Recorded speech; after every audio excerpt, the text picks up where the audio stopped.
এককভাবে লড়াইয়ের ঘোষণা থাকলেও শেষ মুহূর্তে নাটকীয় মোড় নিল রাজনীতি। শুরুতে বিএনপির সঙ্গে জোটের ইচ্ছা থাকলেও রাজপথের উত্তপ্ত পরিস্থিতিতে শেষ পর্যন্ত জামায়াতের হাত ধরল জাতীয় নাগরিক পার্টি। নির্বাচনের ঠিক আগে তাদের এই জোটগত পরিবর্তনের প্রশ্ন উঠছে, নতুন এই মেরুকরণ কি পারবে জুলাই বিপ্লবের আকাঙ্ক্ষা রক্ষা করতে? বিস্তারিত সাদিয়া সিদ্দিকার রিপোর্ট। গণঅভ্যুত্থান পরবর্তী অগ্রযাত্রাকে ঠেকাতে না পারে, সেজন্য আমাদের বৃহত্তর ঐক্য প্রয়োজন। দেশের রাজনৈতিক অঙ্গনে এক নাটকীয় পরিবর্তনের মধ্য দিয়ে বাংলাদেশ জামায়াত ইসলামীর নেতৃত্বাধীন জোটের সঙ্গে নির্বাচনী ঐক্যের ঘোষণা দিয়েছে জাতীয় নাগরিক পার্টি এনসিপি।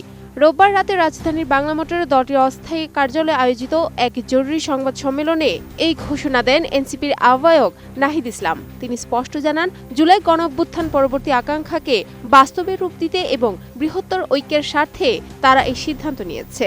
আধিপত্যবাদী কোনো শক্তি আমাদের এই গণঅভ্যুত্থান পরবর্তী অগ্রযাত্রাকে ঠেকাতে না পারে, সেজন্য আমাদের বৃহত্তর ঐক্য প্রয়োজন।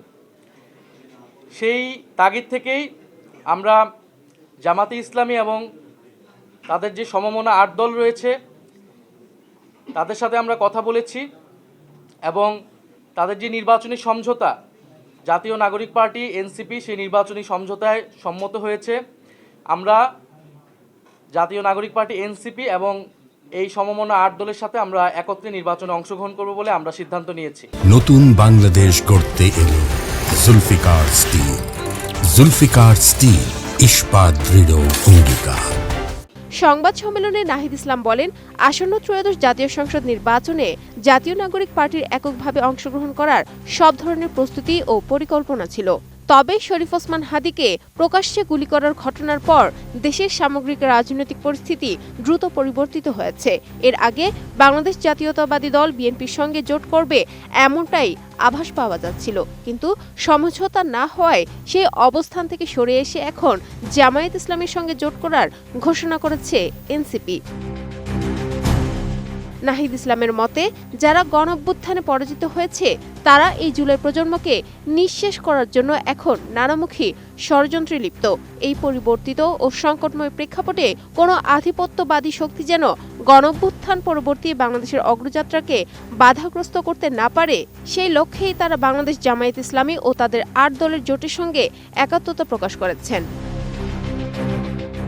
ঐক্যের লক্ষ্য ব্যাখ্যা করতে গিয়ে নাহিদ ইসলাম আরও উল্লেখ করেন, এই জোটের মাধ্যমে তারা মূলত আধিপত্যবাদ প্রতিরোধ, দুর্নীতি নির্মূল, রাষ্ট্রীয় সংস্কার এবং ন্যায় বিচার নিশ্চিত করার বিষয়ে একত্রে কাজ করবেন। তিনি জানান, গণঅভ্যুত্থানের চেতনাকে রক্ষা করতে হলে এখন বিচ্ছিন্নভাবে নয়, বরং ঐক্যবদ্ধভাবে অপশক্তির মোকাবিলা করা প্রয়োজন।